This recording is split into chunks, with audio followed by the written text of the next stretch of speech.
सास बहू की ये कहानी पढ़कर आपकी आंखें सजल हो उठेगी। कुछ रिश्ते बहुत मीठे होते हैं, बस बातें कड़वी होती हैं। बहू कहाँ मर गई? अंदर से आवाज, जिंदा हूँ माँ जी। तो फिर मेरी चाय क्यों अभी तक नहीं आई? कब से पूजा करके बैठी हूँ। ला रही हूँ माँ जी। बहू चाय के साथ भजिया भी ले आई। सास ने कहा, तेल का खिलाकर क्या मरोगी? बहू ने कहा, ठीक है माँ जी, ले जाती हूँ। सास ने कहा, रहने दे, अब बना दिया है तो खा लेती हूँ। सास ने भजिया उठाए और कहा, कितनी गंदी भजिया बनाई है तुमने। बहू, माँ जी मुझे कपड़े धोने हैं, मैं जाती हूँ। बहू दरवाजे के पास छिपकर खड़ी हो गई। सास भजिया पर टूट पड़ी और पूरी भजिया खत्म कर दी। बहू मुस्कुराए और काम पर लग गई। दोपहर के खाने का वक्त हुआ।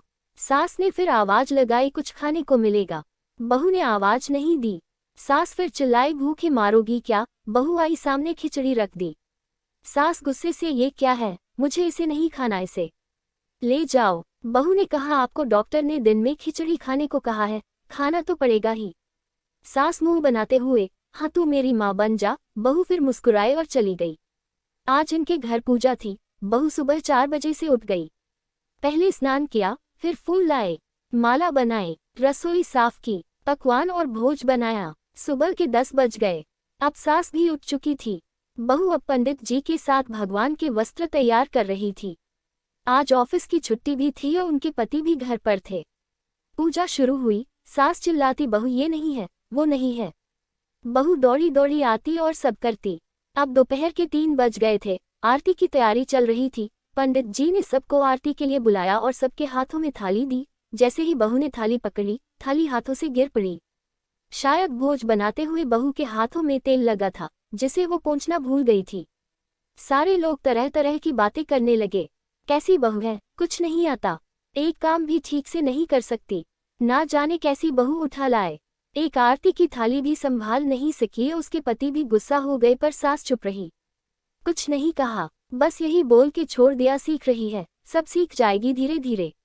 अब सबको खाना परोसा जाने लगा। बहू दौड़ दौड़ के खाना देती, फिर पानी लाती। करीब 70-80 लोग हो गए थे। इधर 2 नौकर और बहू अकेली, फिर भी वहां सारा काम बहुत ही अच्छी तरीके से करती।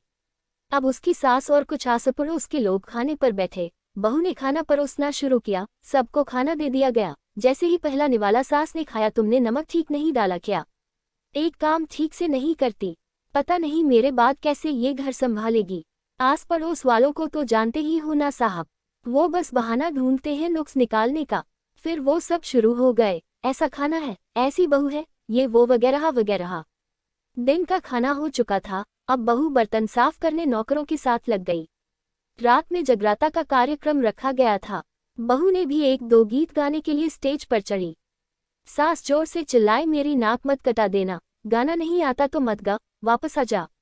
बहू मुस्कुराए और गाने लगी। सबने उसके गाने की तारीफ की, पर सास मुंह फुलाते हुए बोली, इससे अच्छा तो मैं गाती थी जवानी में, तुझे तो कुछ भी नहीं आता। बहू मुस्कुराए और चली गई। अब रात का खाना खिलाया जा रहा था। उसके पति के ऑफिस के दोस्त साइड में ही ड्रिंक करने लगे। उसका पति चिल्लाता, थोड़ा बर्फ लाओ, तो सास चिल्लाती, यहाँ दाल नहीं है, फिर चिल्लाता, कोल्ड ड्रिंक नहीं है, पापड़ ले आओ। इधर उधर आखिरी में उसके पति की शराब गिर पड़ी उसके एक दोस्त पर और बोलत टूट गई। पति गुस्से में 2 झापड़ अपनी पत्नी को लगाते हुए कहता है, जाहिल कहीं की, देखकर नहीं कर सकती, तुझे इतना भी काम नहीं आता। सारे लोग देखने लगे। उसकी पत्नी रोते हुए कमरे की तरफ दौड़ी। फिर उसके दोस्तों ने कहा, क्या यार, पूरा मूड खराब कर दिया, यहाँ नहीं बुलाया होता, हम कहीं और पार्टी कर लेते। कैसी अनपढ़ गंवार बीवीला रखी है तूने, उसे तो मेहमानों की इज्जत और काम करना तक नहीं आता, तुमने तो हमारी बेइज्जती कर दी। अब आस पड़ोस की औरतों को और बहाना मिल गया था। वो कहने लगी, देखो क्या कर दिया तुम्हारी बहू ने, कोई काम की नहीं है। मैं तो कहती हूँ अपने बेटे की दूसरी शादी करा दो, छुटकारा पाओ इस गंवार से। सास उठी और अपने बेटे के पास जाकर उसे थप्पड़ मारा और कहा, अरे नालायक, तुमने मेरी बहू को मारा, तेरी हिम्मत कैसे हुई, तेरी टांग तोड़ दूंगी। उसके बेटे के दोस्त कुछ कहने ही वाले थे कि उसकी मां ने घूरते हुए कहा, चुप, बिल्कुल चुप, यहाँ दारू पीने आए हो, जबकि पता है आज पूजा है और तुम्हें पार्टी करनी है।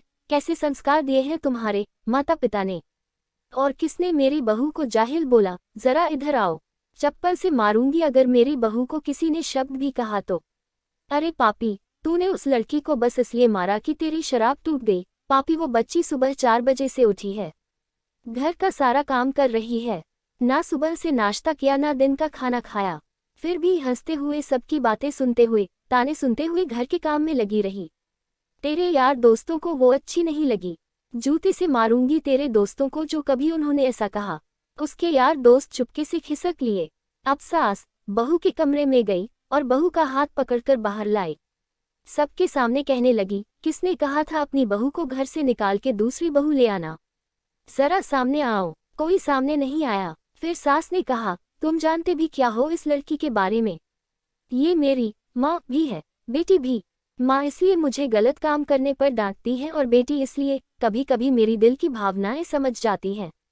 मेरी दिन रात सेवा करती है, मेरे 1000 ताने सुनती है पर एक शब्द भी गलत नहीं कहती, ना सामने ना पीठ पीछे। और तुम कहते हो दूसरी बहू ले आऊं? याद है ना छुटकी की दादी, अपनी बहू की करतूत? सास ने गुस्से से पड़ोस की महिला को कहा, अभी पिछले हफ्ते ही तुम्हें मियाँ बीवी भूखे छोड़ घूमने चले गए थे। मेरी इसी बहू ने 7 दिनों तक तुम्हारे घर पर खाना पानी, यहाँ तक कि तुम्हारे पैर दबाने जाती थी और तुम इसे जाहिल बोलती हो। जाहिल तो तुम सब हो जो कोयले और हीरे में फर्क नहीं जानते। अगर आइंदा मेरी बहू के बारे में किसी ने एक लफ्ज भी बोला तो मुझसे बुरा कोई नहीं होगा, क्योंकि ये मेरी बहू नहीं, मेरी बेटी है।